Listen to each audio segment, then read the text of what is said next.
অযোধ্যা রাম মন্দির নিয়ে সারা দেশ একটা উৎসবের মেজাজে আছে। আগামী 22শে জানুয়ারি 2024-এ রাম মন্দিরের প্রাণ প্রতিষ্ঠা দিবস। রাম মন্দিরের লম্বা ইতিহাস, নানা আইনি যুক্তিতর্ক নিয়ে আমার তেমন ইন্টারেস্ট নেই। একজন ট্র্যাভেল ব্লগার হিসেবে আমি চাইব আমার দর্শক বন্ধুদের এই রাম মন্দিরের নিয়ে কিছু ইন্টারেস্টিং ফ্যাক্ট, মন্দিরের গঠনশৈলী, মন্দিরের নিয়মাবলী, কিভাবে এখানে যাবেন, কিভাবে এখানে ঘুরবেন, থাকবেন কোথায়, কোন সার্কিট ট্যুরে এটাকে অ্যাড করা যাবে ইত্যাদি নিয়ে একটা জিস্ট ধারণা করে দেওয়া। চলুন তাহলে ইনফরমেটিভ ভিডিওটা শুরু করা যাক।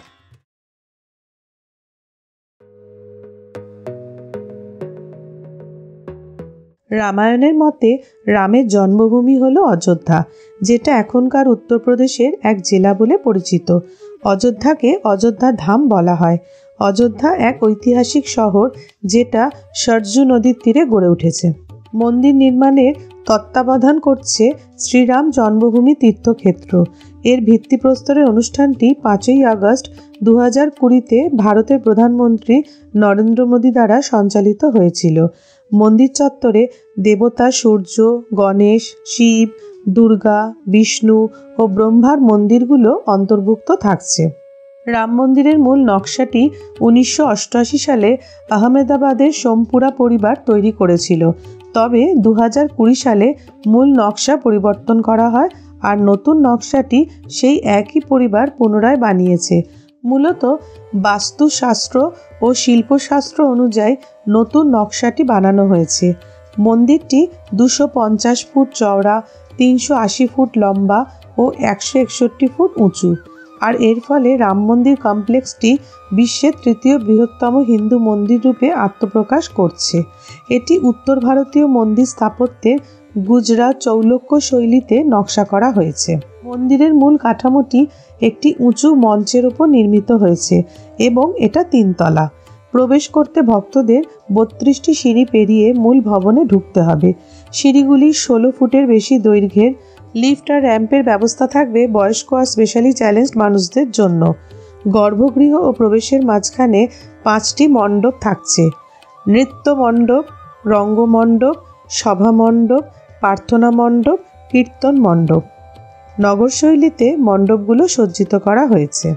গর্ভগৃহ ভূগর্ভস্থ করা হয়েছে, আর সেখানে রামের বাল্যকালের রূপ মানে শ্রী রামলালাকে রাখা হয়েছে। সবচেয়ে উঁচু শিখরটি গর্ভগৃহের উপরে থাকছে। মন্দিরের ভবনটিতে মোট 392টি কলাম আর 44টি দরজা আছে।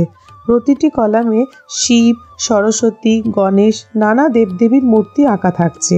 বিষ্ণুকে উৎসর্গকৃত মন্দিরগুলোর নকশার জন্য নিবেদিত শাস্ত্র অনুযায়ী গর্ভগৃহটি অষ্টভুজাকার করা হয়েছে।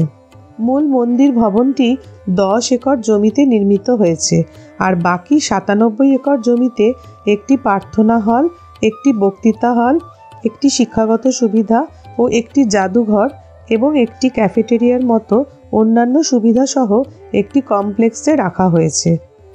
মন্দির চত্বরটি 107 একর জমির ওপর বিস্তৃত থাকবে। প্রথমে 67 একর জমির ওপর মন্দির চত্বরটি নির্মাণের কথা থাকলেও তীর্থযাত্রীদের কথা মাথায় রেখে পরবর্তীতে তা বৃদ্ধি করে 107 একর জমিতে উন্নীত করা হয়েছে। মহর্ষি বাল্মীকি ইন্টারন্যাশনাল এয়ারপোর্ট হলো অযোধ্যার নতুন এয়ারপোর্ট, যেটা 30শে ডিসেম্বর 2023-এ মাননীয় প্রধানমন্ত্রী মোদিজি উদ্বোধন করেছেন। কলকাতা থেকে সরাসরি ফ্লাইট পাবেন। যদি ট্রেনে যান তো কলকাতা স্টেশন এবং শিয়ালদা স্টেশন থেকে ট্রেন পাবেন, যেগুলো সরাসরি অযোধ্যা স্টেশন যায়। ঠিকঠাক ট্রেন না পেলে যে কোনো ট্রেন ধরে চলে আসতে হবে বারাণসী বা লখনৌতে। সেখান থেকে গাড়িতে 3 থেকে 4 ঘন্টা রোড জার্নি করে অযোধ্যা ধাম পৌঁছানো যায়। কিছু ট্রেনের লিস্ট দিয়ে রাখলাম।